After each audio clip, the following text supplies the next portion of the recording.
Le drame s'est produit le week-end dernier. Selon les médias américains, c'est en jouant avec l'arme à feu de son père qu'un garçon de 8 ans a tué un bébé et blessé une fillette dans le comté d'Escambia en Floride. Alors que le quadragénaire s'était absenté en laissant son arme dans un placard, l'enfant, sachant où elle était cachée, s'en est emparé pour jouer avec. À la suite d'une inattention, l'enfant a fini par ouvrir le feu. La scène s'est déroulée dans un motel où Roderick Randall, 45 ans, avait retrouvé sa petite amie. Il était venu avec son fils, et elle avec ses jumelles de 2 ans et sa fillette d'1 an.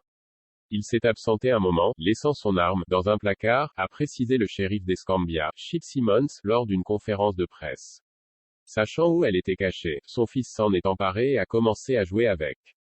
Il a tiré sur le bébé d'1 an et l'a tué. Après l'avoir traversé, la balle a blessé une des jumelles qui devrait s'en sortir, a poursuivi le shérif, selon le récit du Parisien, en notant que la mère des victimes était alors endormie.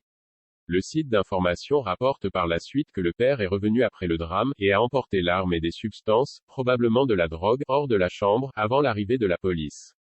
Le quadragénaire a été arrêté et inculpé pour négligence coupable, possession illégale d'armes à feu et dissimulation de preuves, a déclaré le shérif.